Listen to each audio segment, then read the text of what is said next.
Viewers welcome back on program. So हुण आपां गलबात करन जा रहे हैं फ्रांस के हवाले नाल कि फ्रांस अपने आप नूं एक सैकुलर स्टेट बयानदा है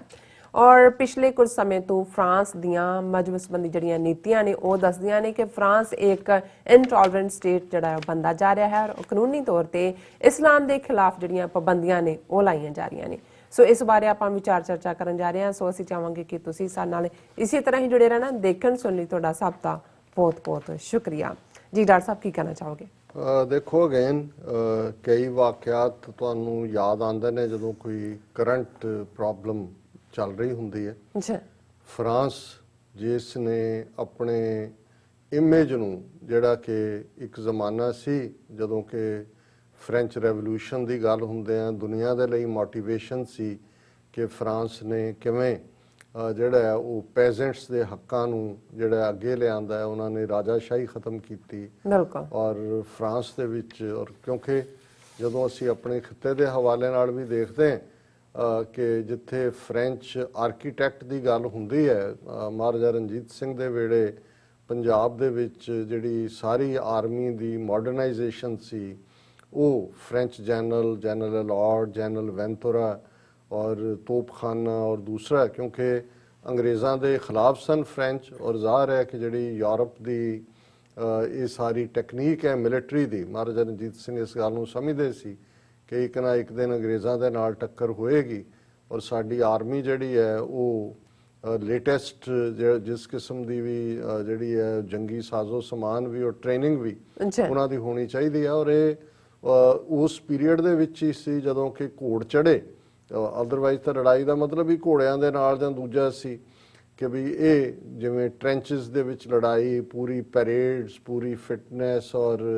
बारूद और सारा ये क्रैडिट फ्रेंच जनरल्स नूं जांदा है। और इहदा फायदा पंजाब नूं होया भी क्योंकि उही जदों फिर अंग्रेज़ों ने पंजाब टेक ओवर कीता तो उन्हां दे तोपखानिਆਂ दे विच सिख और मुसलमान ही सन जिहड़े चंगे निशानची भी मन्ने जांदे सी और उन्होंने इस सारे चों जिहड़ा पिछली जिहड़ी जनरेशन टू जनरेशन चल रही गल सी उहदा फायदा भी लिया। पर अज असी जिस इमैनुअल जिहड़ा मैक्रोन दे फ्रांस की गल कर रहे हैं इस दा जिहड़ा सफ़र एक फंडामेंटलिस्ट स्टेट वाल हुण मैं जो ये लफज फंडामेंटलिस्ट इस्तेमाल कर रहे हैं तो मेरे माइंड चो घटना है कि 2004 दे विच जदों फ्रांस ने एक कानून पास किया ostensible science of religion are banned in schools कि धर्म के जिहड़े ने ज़ाहिरा चिन्ह जिहड़े नज़र आन उन्हां दे विच ज़ाहिर है सिख बच्चों के पग बन्नण दे उत्ते पाबंदी जिहड़ियां मुसलमान बीबियां दे हिजाब दे उत्ते पाबंदी और इस तरह ईवन उसका शिकार भावें जिहड़े क्रिश्चन क्रॉस पहनते ने जां जूश कैप हुंदी है पर उन्हां लई तो शायद वो इन्ना अहम वाला नहीं है। वो तो कपड़े के अंदर भी पा सकते पग तो पग है ना पग तो नहीं लकोई जा सकती। इस तरह हिजाब है हुण वो इन्नी सख्ती दे नाल उन्होंने इसनूं लागू किया कि ज़ाहिर है कि सिख बच्चे बच्चियां भी और मुसलमान भी और इस गल का ध्यान रहे कि फ्रांस दे विच यूरोप च सब तो ज़्यादा मुसलमानों की आबादी है लगभग 10% आबादी मुसलमानों की है। हर 10वां जिहड़ा फ्रांसीसी है वो मुसलमान है एक रफली और सिखां की गिणती भी 20 तो 25 हज़ार के करीब हुण तां होएगी उदों थोड़ी घट गिणती सी। और इस भी कोई शक नहीं है कि भी फ्रांस दे विच जिहड़े 10वीं सदी 10% मुसलमान ने ये जिहड़ियां फ्रेंच ने जिथे जाके लोगों के हक खोए लुटिया जिन्हां नूं जिन्हों असीं कॉलोनाइज कहते हैं कॉलोनीज वो अल्जीरिया होए वो मोराको होए वो टूनीसिया होए उत्थों के मुसलमान ज़्यादा ने। सो 2004 का जिहड़ा कानून है वो सीधे तौर पर मुसलमान और सिख प्रभावित होंदे सी और उदों ये भी सी सिखां ने बेशक उस वेले मनमोहन सिंह प्राइम मिनिस्टर सी इंडिया दे विच नवां बनिया ये फ्रेंच प्लेन भी उन्हां तो खरीद रहे सी और दूजा भी लेकिन कोई प्रैशर जिहड़ा है उन्हां दे उत्ते काम नहीं किया। और मैनू याद है कि उस पीरीयड च 2004 के तो बाद 2005 के भी जो एक कैंपेन यूनाइटेड स्टेट्स वालों ग्लोबली चलिया कि भी इनू असी इस इशू नू ह्यूमन राइट्स कौंसल च लैके आना UN की तो मैं भी 21 सिंघणियां का एक डेलीगेशन लैके ਵਾਸ਼ਿੰਗਟਨ ਡੀਸੀ 'ਚ ਫਰਾਂਸ ਦੇ ਐਂਬੈਸਡਰ ਨੂੰ ਮਿਲਿਆ। ਉਸ ਡੈਲੀਗੇਸ਼ਨ 'ਚ ਅਮਰੀਕਾ ਭਰ ਚੋਂ ਸਾਰੀਆਂ ਜਥੇਬੰਦੀਆਂ ਦੇ ਨੁਮਾਇੰਦੇ ਸੀ ਜੀ। ਔਰ ਲਗਭਗ ਸ਼ਾਇਦ 1 ਘੰਟੇ ਦੀ ਸਾਨੂੰ ਮਿਲਣ ਦਾ ਟਾਈਮ ਸੀ। ਮੀਟਿੰਗ ਦਾ 1.5 ਪੌਣੇ 2 ਘੰਟੇ ਚੱਲੀ। ਐਂਬੈਸਡਰ ਵੀ ਬੜਾ ਪੋਲਾਈਟ ਔਰ ਐਕਸਟਰਾ ਜਾ ਕੇ ਚਾਹ ਔਰ ਦੂਸਰਾ ਸਰਵ ਕੀਤਾ, ਬੜਾ ਉਹ ਜਿਵੇਂ ਇਹਨਾਂ ਦਾ ਹੁੰਦਾ ਝੁਕ ਝੁਕ ਕੇ ਗੱਲ ਕਰਨ ਵਾਲਾ ਆਈਡੀਆ। ਪਰ ਉਹ ਇਹ ਸਮਝਾਉਣ ਤੇ ਲੱਗਾ ਰਿਹਾ ਕਿ ਜੀ ਅਸੀਂ ਸਿੱਖਾਂ ਦੇ ਬਿਲਕੁਲ ਖਿਲਾਫ ਨਹੀਂ ਹਾਂ, ਅਸੀਂ ਕਿਸੇ ਧਰਮ ਦੇ ਖਿਲਾਫ ਨਹੀਂ ਹਾਂ, ਅਸੀਂ ਜਿਹੜਾ ਹਰ ਇੱਕ ਦੀ ਇੱਜ਼ਤ ਕਰਦੇ ਹਾਂ, ਪਰ ਸਾਡਾ ਜਿਹੜਾ ਸਾਰਾ ਸਿਸਟਮ ਹੈ ਉਹ ਲੈਸੈਟੇ ਦੇ ਉੱਤੇ ਹੈ ਔਰ ਲੈਸੈਟੇ ਨੂੰ ਉਹ ਬਾਰ-ਬਾਰ ਐਕਸਪਲੇਨ ਕਰੇ। ਪਰ ਮੈਂ ਬਿਗਨਿੰਗ 'ਚ ਇਹ ਕਿਹਾ ਸੀ, ਮੈਂ ਕਿਹਾ ਜੀ ਮੈਨੂੰ ਤਾਂ ਇਹ ਲੱਗਦਾ ਹੈ ਵੀ ਤੁਸੀਂ ਤੁਹਾਡਾ ਮੁਲਕ ਇੱਕ ਫੰਡਾਮੈਂਟਲਿਸਟ ਕੰਟਰੀ ਬਣ ਗਿਆ। ਉਹ ਕਹਿੰਦਾ ਜੀ ਨਹੀਂ ਅਸੀਂ ਤਾਂ ਲੈਸੈਟੇ ਜਾਂ ਦੂਜੇ। ਮੈਂ ਕਿਹਾ ਇੱਕ ਪਾਸੇ ਤੁਸੀਂ ਉਹਨਾਂ ਲੋਕਾਂ ਨੂੰ ਭੰਡਦੇ ਹੋ ਜਿਹੜੇ ਧਰਮ ਦਾ ਨਾਂ ਜਾਂ ਕੱਟੜਤਾ ਦੇ ਨਾਂ ਥੱਲੇ ਦੂਸਰਿਆਂ ਦੇ ਹੱਕ ਖੋਹਦੇ ਨੇ ਔਰ ਤੁਸੀਂ ਉਹਨਾਂ ਨੂੰ ਕਹਿੰਦੇ ਹੋ ਜੀ ਇਹ ਆਰਥੋਡਾਕਸ ਹੈ, ਇਹ ਫੰਡਾਮੈਂਟਲਿਸਟ ਹੈ। ਪਰ ਜੋ ਅੱਜ ਫਰਾਂਸ ਲੈਸੈਟੇ ਜਾਂ ਸੈਕੂਲਰਿਜ਼ਮ ਦੇ ਨਾਂ ਤੇ ਕਰ ਰਿਹਾ ਹੈ ਉਹ ਤਾਂ ਫੰਡਾਮੈਂਟਲਿਸਟ ਤੋਂ ਵੀ ਵਰਸਟ ਹੈ ਔਰ ਤੁਸੀਂ ਇੱਕ ਫੰਡਾਮੈਂਟਲਿਸਟ ਸਟੇਟ ਬਣ ਗਏ ਹੋ ਔਰ ਇਹ ਕਬੂਲ ਨਹੀਂ ਹੈ। ਇਸ ਕਿਸਮ ਦਾ ਤੁਹਾਨੂੰ ਕੀ ਹੱਕ ਹੈ ਵੀ ਤੁਸੀਂ ਇਹ ਗੱਲ ਕਹੋ ਵੀ ਕਿਹਨੇ ਕੀ ਪਹਿਨਣਾ ਹੈ ਤੇ ਕੀ ਨਹੀਂ ਪਹਿਨਣਾ। ਫੰਡਾਮੈਂਟਲਿਸਟ ਜਿਹਨੂੰ ਤੁਸੀਂ ਕਹਿੰਦੇ ਹੋ ਉਹਨਾਂ ਦਾ ਵੀ ਤਾਂ ਇਹੀ ਹੁੰਦਾ ਹੈ। ਔਰ ਤੁਸੀਂ ਉਹੀ ਗੱਲ ਅੱਜ ਤੱਕ ਅਸੀਂ ਯਹੂਦੀਆਂ ਦੇ ਮਾਮਲੇ 'ਚ ਕਹਿੰਦੇ ਹਾਂ ਕਿ ਜੀ ਉਹਨਾਂ ਨੂੰ ਨਾਜ਼ੀਆਂ ਨੇ ਫਲਾਣਾ ਜਿਹੜਾ ਉਹਨਾਂ ਨੂੰ ਕਿਹਾ ਜੀ ਸਟਾਰ ਬੰਨੋ ਔਰ ਇਹ ਰੰਗ ਰੱਖੋ ਤੇ ਫਲਾਣਾ ਨਾ ਰੱਖੋ ਔਰ ਪਛਾਣ ਹੋਏ ਤੁਹਾਡੀ ਵੀ ਤੁਸੀਂ ਯਹੂਦੀ ਹੋ। ਔਰ ਅੱਜ ਤੁਸੀਂ ਇਹ ਕਹਿ ਰਹੇ ਹੋ ਕਿ ਭਾਈ ਜੇ ਤੁਸੀਂ ਇਹ ਪਹਿਨਦੇ ਹੋ ਤਾਂ ਤੁਸੀਂ ਫਰਾਂਸ 'ਚ ਨਹੀਂ ਰਹਿ ਸਕਦੇ ਜਾਂ ਇਹ ਤੁਸੀਂ ਆਪਣਾ ਡਰੈਸ ਕੋਡ ਜੋ ਤੁਹਾਡੇ ਧਰਮ ਦੇ ਨਾਲ ਕਰਦਾ। ਲੇਕਿਨ ਮੁੱਕਦੀ ਗੱਲ ਕਿ ਵੀ ਉਹ ਗੱਲਬਾਤ ਤਾਂ ਇਹੀ ਲੈਸੈਟੇ ਤੇ ਹੀ ਹੁੰਦੀ ਰਹੀ। ਉਹਨੇ ਕਿਹਾ ਜੀ ਠੀਕ ਹੈ ਅਸੀਂ ਤੁਹਾਡਾ ਮੈਮੋ ਭੇਜਾਂਗੇ ਔਰ ਸਾਰਾ ਹੋਏਗਾ। ਯੂਨਾਈਟਿਡ ਸਿੱਖਸ ਨੇ ਉਹ ਕੇਸ ਹਿਊਮਨ ਰਾਈਟਸ ਕੌਂਸਲ ਦੇ ਵਿੱਚ ਖੜਿਆ। ਬਹੁਤ ਸਾਰੀਆਂ ਈਵਨ ਇੱਥੋਂ ਨਿਊਯਾਰਕ ਦੀਆਂ ਨਾਨ ਪ੍ਰੋਫਿਟ ਜੂਇਸ਼ ਆਰਗੇਨਾਈਜੇਸ਼ਨਸ ਵੀ, ਸ਼ਾਇਦ ਮੈਂ ਜੇ ਗਲਤ ਨਾ ਹੋਵਾਂ ACLU ਨੇ ਵੀ ਸਪੋਰਟ ਕੀਤਾ ਔਰ ਉਹ case United nation human rights council 'ਚ ਜਿੱਤ ਲਿਆ ਸਿੱਖਾਂ ਨੇ। ਔਰ 3 ਉਹਦੇ 'ਚ ਜਿਹੜੇ ਨੇ ਉਹ ਮੁਅੱਕਲ ਸਨ, ਜਿਹਨਾਂ ਦੇ ਵਿੱਚ ਇੱਕ ਸ਼ਿੰਗਾਰਾ ਸਿੰਘ ਮਾਨ ਸਨ, ਇੱਕ ਕਿਉਂਕਿ ਉੱਥੇ ਨਾ ਤੁਸੀਂ ਡਰਾਈਵਿੰਗ ਲਾਇਸੈਂਸ ਤੇ ਵੀ ਪੱਗ ਨਾਲ ਫੋਟੋ ਨਹੀਂ ਲਾ ਸਕਦੇ। ਸਕੂਲਾਂ ਦੇ ਵਿੱਚ ਵੀ ਇਹ ਪਾਬੰਦੀ ਲਾ ਦਿੱਤੀ ਔਰ ਈਵਨ ਜਿਨ੍ਹਾਂ ਦੇ ਹੈਲਥ ਕਾਰਡ ਜਾਂ ਦੂਜੇ ਨੇ ਉਹ ਫੈਸਿਲਿਟੀ ਵੀ ਨਹੀਂ ਸੀ ਲੈ ਸਕਦੇ। ਲੇਕਿਨ ਇਹਦੇ ਬਾਵਜੂਦ ਔਰ ਇਹ ਕੇਸ ਜਿੱਤਿਆਂ ਨੂੰ ਵੀ ਮੇਰਾ ਖਿਆਲ ਹੈ 7-8 ਸਾਲ ਲੰਘ ਗਏ ਨੇ ਜਾਂ 8-9 ਸਾਲ ਹੋ ਗਏ ਨੇ। ਲੇਕਿਨ ਫਰਾਂਸ ਨੇ ਕਦੇ, ਕਿਉਂਕਿ ਹਿਊਮਨ ਰਾਈਟ ਕੌਂਸਲ ਜਾਂ UN ਦੇ ਵਿੱਚ ਪਾਸ ਮਤੇ ਜਿਹੜੇ ਨੇ ਉਹ ਕੋਈ ਬਾਈਂਡਿੰਗ ਤਾਂ ਨਹੀਂ ਹੁੰਦੇ ਕਿਸੇ ਤੇ। ਲੇਕਿਨ ਮੈਂ ਇਹ ਦੇਖ ਰਿਹਾ ਜਦੋਂ ਹੁਣ ਇਹ ਮਿਸਟਰ ਮੈਕਰੋਨ, ਇਮੈਨੂਅਲ ਮੈਕਰੋਨ ਜਿਸ ਕਿਸਮ ਦਾ ਇਹਨੇ ਪੋਸਚਰਿੰਗ ਲਈ ਹੈ, ਇੱਕ ਪਾਸੇ ਤਾਂ ਫਰੀडम ਆਫ ਐਕਸਪ੍ਰੈਸ਼ਨ ਦੇ ਨਾਂ ਥੱਲੇ ਜਿਵੇਂ ਨਬੀ ਮੁਹੰਮਦ ਸਾਹਿਬ ਦੇ ਉਹਨਾਂ ਕਾਰਟੂਨਸ ਦਾ ਇਸ਼ੂ, ਉਹਨੂੰ ਦੁਬਾਰਾ ਛਾਪਣ ਦੇ, ਉਹਨੂੰ ਡਿਫੈਂਡ ਕਰਨ ਦੀ ਲਾਈਨ। ਔਰ ਇਸ ਸਭ ਤੋਂ ਬਾਅਦ ਜਿਹੜਾ ਲੇਟੈਸਟ ਪਿਛਲੇ ਕੁਝ ਦਿਨਾਂ ਤੋਂ ਜਿਹਦੀ ਚਰਚਾ ਚੱਲ ਰਹੀ ਹੈ ਕਿ ਕਿਵੇਂ ਉਹਨੇ ਜਿਹੜਾ ਫਰਾਂਸ ਦੇ ਪ੍ਰੈਜ਼ੀਡੈਂਟ ਇਮੈਨੂਅਲ ਮੈਕਰੋ ਨੇ ਸੱਦ ਕੇ ਜਿਹੜੀ ਇਹਨਾਂ ਦੀ ਸਭ ਤੋਂ ਵੱਡੀ ਆਰਗੇਨਾਈਜੇਸ਼ਨ ਹੈ ਫਰਾਂਸ ਦੇ ਮੁਸਲਮਾਨਾਂ ਦੀ, French council of Muslim faith, ਉਹਨਾਂ ਨੂੰ 15 ਦਿਨ ਦਾ ਟਾਈਮ ਦਿੱਤਾ ਹੈ ਉਹਨਾਂ ਨੇ ਕਿ ਭਾਈ ਅਸੀਂ ਇਹ ਜਿਹੜਾ ਰਿਪਬਲਿਕਨ ਕਦਰਾਂ ਕੀਮਤਾਂ ਦਾ ਚਾਰਟਰ ਹੈ ਜੀ, ਇਹ ਕਿ ਜੀ ਚਾਰਟਰ ਆਫ ਰਿਪਬਲਿਕਨ ਵੈਲਿਊਜ਼, ਇਸ ਨੂੰ ਜਿਹੜਾ ਉਹਨਾਂ ਨੇ 15 ਦਿਨ ਦਾ ਟਾਈਮ ਦਿੱਤਾ ਹੈ ਕਿ ਹੋਰ ਵੀ ਉਹਦੇ 'ਚ ਹੋਰ ਨੇ ਗੱਲਾਂ, ਪਰ ਇੱਕ ਜਿਹੜੀ ਮੁੱਖ ਤੌਰ ਤੇ ਹੈ ਕਿ ਉਹ ਇਹ ਮੰਨਣ ਔਰ ਇਸ ਦੇ ਉਹਨੂੰ ਲਾਗੂ ਕਰਨ ਕਿ ਫਰਾਂਸ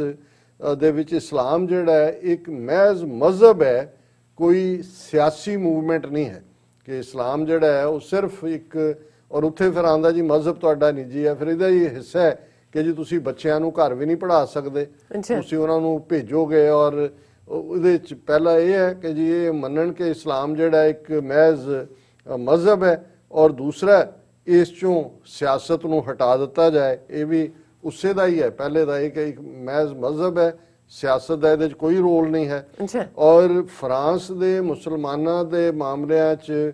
ਕੋਈ ਵੀ ਬਾਹਰਲੀ ਦਖਲਅੰਦਾਜ਼ੀ ਨਹੀਂ ਹੋਏਗੀ। ਮਤਲਬ ਇਹ ਹੈ ਜੇ ਕੱਲ ਨੂੰ ਉੱਥੇ ਕੋਈ ਮਸਜਿਦ ਬਣਾਉਣ ਦੇ ਲਈ ਕੋਈ ਵੀ ਮੁਲਕ, ਸਾਊਦੀ ਅਰੇਬੀਆ ਜਾਂ ਜਿਹੜੇ ਵੀ ਕੋਈ ਨੇ ਕੋਈ ਮਦਦ ਕਰਨਾ ਚਾਹਣ, ਜਾਂ ਕੋਈ ਹੋਰ ਵੀ ਈਵਨ ਬਾਹਰੋਂ ਜੇ ਤੁਸੀਂ ਕੋਈ ਖਾਸ ਫੰਕਸ਼ਨ ਕਰਦੇ ਹੋ, ਤੁਸੀਂ ਕਿਸੇ ਨੂੰ ਇਨਵਾਈਟ, ਉਹਨੂੰ ਵੀ ਉਹ ਕਹਿਣਗੇ ਜੀ ਇਹ ਇਵੇਂ ਹੀ ਹੈ ਜਿਵੇਂ ਚਾਈਨਾ ਨੇ ਕਮਿਊਨਿਜ਼ਮ ਦੇ ਨਾਂ ਥੱਲੇ ਵੀ ਇਸ ਕਿਸਮ ਦਾ ਹੀ ਮਾਹੌਲ ਬਣਾਇਆ ਅੱਛਾ। ਔਰ ਉੱਥੇ ਜਿਹੜਾ ਉਹ ਕ੍ਰਿਸਚੀਅਨਿਟੀ ਹੋਏ ਉਹੀ ਹੈ ਜੋ ਉਹ ਚਾਹੁੰਦੇ ਨੇ। ਔਰ ਇਵੇਂ ਹੀ ਜਿਹੜੇ ਉਜਗਰ ਮੁਸਲਮਾਨ ਨੇ ਸਿਨਕਿਆਂਗ ਦੇ ਵਿੱਚ, ਉਹਨਾਂ ਦੀ ਜਿਹਨੂੰ ਇਹੀ ਵੈਸਟ ਵਾਲੇ ਫਰਾਂਸ ਹੋਏ ਅਮਰੀਕਾ ਹੋਏ ਉਹਨੂੰ ਚੀਨ ਦੇ ਹਵਾਲੇ ਨਾਲ ਕਹਿੰਦੇ ਨੇ ਜੀ ਇਹ ਜਿਹੜੀ ਹੈ ਮੈਂਟਲ ਇੰਡੋਕਟਰੀਨੇਸ਼ਨ, ਕਿ ਉਹਨਾਂ ਦਾ ਦਿਮਾਗੀ ਤੌਰ ਤੇ ਸਫਾਈ ਕੀਤੀ ਜਾ ਰਹੀ ਹੈ, ਉਹਨਾਂ ਨੂੰ ਰੱਖ ਕੇ ਜਿਹੜਾ ਉਹ ਬਿਲਕੁਲ ਉਹਨਾਂ ਦੀ ਮੈਂਟਲ ਪ੍ਰੋਗਰਾਮਿੰਗ ਕੀਤੀ ਜਾ ਰਹੀ ਹੈ। ਪਰ ਜੇ ਹੁਣ ਇਹ ਫਰਾਂਸ ਦੇ ਇਸ ਚਾਰਟਰ ਦੀ ਗੱਲ ਕਰੀਏ ਜਿਹਨੂੰ ਰਿਪਬਲਿਕਨ ਵੈਲਿਊਜ਼, ਇਹ ਰਿਪਬਲਿਕਨ ਵੈਲਿਊਜ਼ ਹੁੰਦੀਆਂ ਨੇ ਜਿਹਦੇ ਤੁਸੀਂ ਡਿਕਟੇਟ ਕਰ ਰਹੇ ਹੋ ਕਿ ਬਈ ਧਰਮ ਕਿਸ ਕਿਸਮ ਦਾ ਤੁਹਾਡਾ ਹੋਏ, ਤੁਸੀਂ ਕਿਹਨੂੰ, ਤੁਸੀਂ ਆਪਣਾ ਇੱਕ ਦੇਵਤਾ ਹੀ ਬਣਾ ਲਓ, ਇਹੀ ਦੱਸ ਦਿਓ ਵੀ ਹਰ ਮੁਸਲਮਾਨ ਜਾਂ ਹਰ ਸਿੱਖ ਜਾਂ ਹਰ ਈਸਾਈ ਜਾਂ ਹਰ ਯਹੂਦੀ ਉੱਥੇ ਆਪਣੇ ਘਰ ਦੇ ਬਾਹਰ ਜਿਹੜਾ ਤੁਹਾਡਾ ਦੇਵਤਾ ਲਾ ਲੈ, ਤਾਂ ਕਿ ਤੁਹਾਡਾ ਜਿਹੜਾ ਫਰਾਂਸ ਦਾ ਲੈਸੈਟੇ ਹੈ ਇਹ ਕਾਮਯਾਬ ਰਹੇ। ਔਰ ਗੱਲ ਇੱਥੇ ਹੀ ਨਹੀਂ, ਹਾਲਾਂਕਿ ਇਸ ਦੇ ਉੱਤੇ ਕਾਫੀ ਵਿਚਾਰ ਚਰਚਾ ਚੱਲ ਰਹੀ ਹੈ, ਲੇਕਿਨ ਇਹ ਲੱਗਦਾ ਵੀ ਇਸ ਕਿਸਮ ਦਾ ਇਹਨਾਂ ਨੇ ਇੱਕ ਡਰ ਦਾ ਮਾਹੌਲ ਬਣਾ ਦਿੱਤਾ ਹੈ ਉੱਥੇ ਕਿ ਇਹ ਜਿਹੜੇ ਇਸ ਕਿਸਮ ਦੇ ਉਹਨਾਂ ਦੇ ਸਰਕਾਰੀ ਪਿੱਠੂ ਕਿਸਮ ਦੇ ਲੋਕ ਆਣਗੇ ਔਰ ਉਹਦੇ ਚ ਜਿਹੜੇ ਲੋਕ ਔਰ ਆਲਰੇਡੀ ਇਸ ਕਿਸਮ ਦੀ ਹੈ ਕਿ ਜਿਨ੍ਹਾਂ ਨੇ ਪੋਲੀਟੀਕਲ ਅਸਾਈਲਮ ਅਪਲਾਈ ਕੀਤਾ, ਜਿਵੇਂ ਜਿਹੜੇ ਪਾਕਿਸਤਾਨੀ ਨੇ ਉਹਨਾਂ ਦੀ ਡਬਲ ਉਹ ਕਰ ਰਹੇ ਨੇ ਇਨਵੈਸਟੀਗੇਸ਼ਨ ਕਿ ਉਹਨਾਂ ਨੂੰ ਅਲਾਉ ਨਹੀਂ ਕਰਨਾ ਹੈ ਉਹਨਾਂ ਨੇ। ਔਰ ਜਿਹੜੀ ਖਬਰ ਅਸੀਂ ਪਹਿਲਾਂ ਨਹੀਂ ਡਿਸਕਸ ਕੀਤੀ, 3-4 ਦਿਨ ਪਹਿਲਾਂ ਇਹ ਆ ਰਿਹਾ ਕਿ ਵੀ ਈਵਨ ਕਿਉਂਕਿ ਪਾਕਿਸਤਾਨ ਇੱਕ ਕੰਟਰੀ ਹੈ ਜਿਹਨੇ ਵੋਕਲੀ ਆਵਾਜ਼ ਚੁੱਕੀ ਹੈ ਫਰਾਂਸ ਦੀਆਂ ਨੀਤੀਆਂ ਦੇ ਖਿਲਾਫ, ਬਾਕੀ ਤਾਂ ਸਾਊਦੀ ਅਰੇਬੀਆ UAE ਇਹ ਦੱਬੇ ਹੋਏ ਨੇ, ਜਾਂ ਟਰਕੀ ਹੈ ਜਾਂ ਫਰਾਂਸ ਹੈ। ਔਰ ਇਸ ਦੇ ਉੱਤੇ ਜਿਹੜਾ ਫਰਾਂਸ ਨੇ ਕਿਵੇਂ ਰਿਐਕਟ ਕੀਤਾ ਕਿ ਵੀ ਜਿਹੜਾ France turns the screw on Imran Khan, declines upgrade for Mirage subs and more. ਹੁਣ ਇਸ ਗੱਲ ਦਾ ਧਿਆਨ ਰਹੇ ਕਿ ਵੀ ਫਰਾਂਸ ਦੁਨੀਆ ਦੇ ਜਿਹੜੇ ਵੱਡੇ 5-6 ਵੈਪਨ ਐਕਸਪੋਰਟਿੰਗ ਮੁਲਕ ਨੇ ਉਹਨਾਂ ਦੇ ਵਿੱਚ ਇੱਕ ਹੈ। ਔਰ ਪਾਕਿਸਤਾਨ ਨੂੰ ਵੀ ਜਿਹੜੇ ਮਿਰਾਜ ਜਹਾਜ਼ ਨੇ ਫਰਾਂਸ ਦੇ 150 ਦੇ ਕਰੀਬ ਪਾਕਿਸਤਾਨ ਦੇ ਕੋਲ ਨੇ। ਇਸੇ ਤਰ੍ਹਾਂ ਉਹਨਾਂ ਦੇ ਕੋਲ ਸਬਮੈਰੀਨਸ ਨੇ 2 ਜਾਂ 3, ਉਹ ਵੀ ਫਰਾਂਸ ਦੀਆਂ ਬਣੀਆਂ। ਔਰ ਇਹ ਜਿੰਨੇ ਵੀ ਜਦੋਂ ਤੁਸੀਂ ਇਹ ਦੇਖਦੇ ਹੋ ਕਿ ਵੀ ਇਹ ਜਿਹੜੀ